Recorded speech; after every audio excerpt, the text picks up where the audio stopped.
what's that beautiful log of meat doing? We're making al pastor pulled pork. Al pastor is my favorite style of pork and my favorite taco. The flavors are so strong, you're gonna wanna eat like 20 of these things. Welcome back, it's Mike C from HLMBBQ. Now, you'll need my al pastor salsa recipe to make this, so check the link above or the description below for the recipe. Start with 1 pork shoulder, pat it dry, give it an ocular pat down and a nice feel ski to make sure that there's no rogue pieces of meat or chunks of bone, and grab some salt. You can use Morton salt, sea salt, whatever kind of salt, just make sure you give it enough salt because it's a big old piece of meat. And this is our al pastor salsa marinade. It works as both. Spoon enough of this marinade over the pork shoulder so that it's completely drenched in it. It's got pineapple juice, vinegar, guajillo chilies, ancho chilies.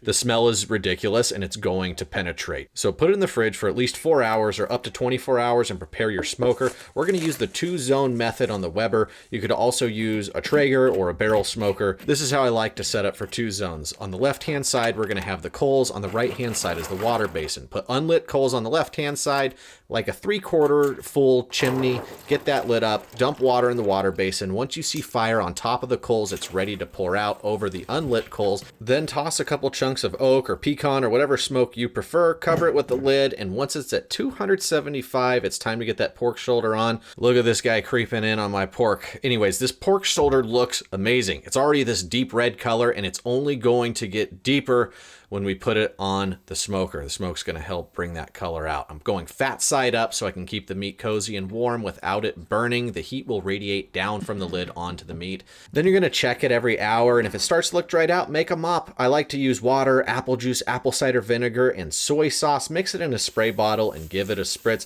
The flavor won't do much, but the mop will help with the color and will stop it from burning. An easy way to make sure this thing is cooked is to grab a wireless thermometer. Inkbird makes a super affordable Wi-Fi and Bluetooth thermometer. That way you can have a tasty beverage from the couch and track the temp on your phone. Give the pork a probe, and once it's close to 165 degrees Fahrenheit, prepare your Dutch oven. Put about a cup or so of that al pastor marinade in the bottom of the Dutch oven, and we're going to start a braising process. Now, you could also wrap this beautiful hunk of meat in foil. I know you want to eat it now, just wait a little bit. Just be careful if you use foil. It might leak a little bit. I like the Dutch oven. It helps keep all the heat inside there. It's easier to transport and it's easier to shred inside the oven.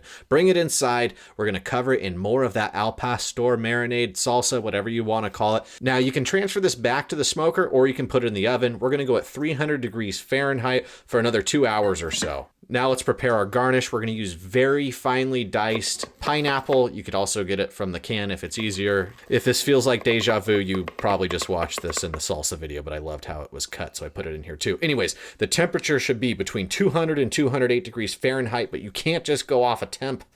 Although it does look beautiful, you can't just go off visuals either.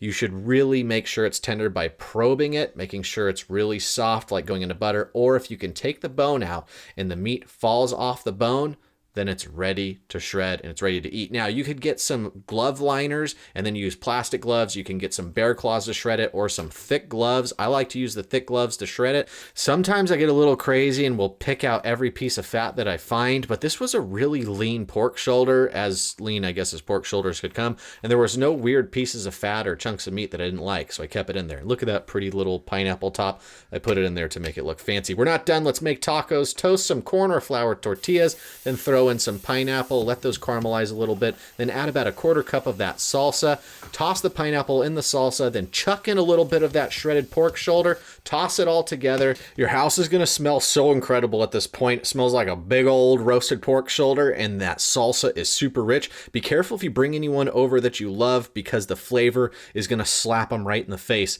I like to top the tacos with a little bit of pineapple and of course some lime juice. Now, you could get creative here. You could make yourself a fancy coleslaw to put on top of here. You could get fresh cilantro, fresh onion, put it on top too. I just like to keep it simple, just like this. I love these little tacos. They're the best.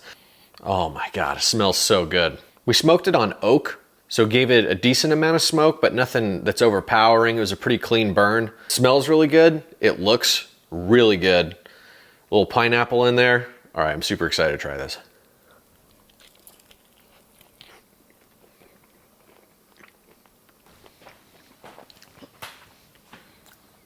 That's one of the best tacos I've ever had.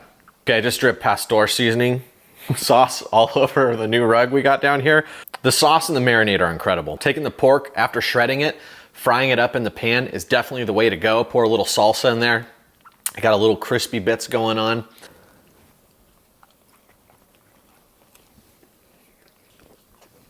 I could eat like 20 more of these tacos. If you haven't yet, please subscribe. If you have already, thank you very much. That's what keeps us going. We got another video dropping in 1 week that I think you're gonna be really excited about. We will see you guys in 7 days.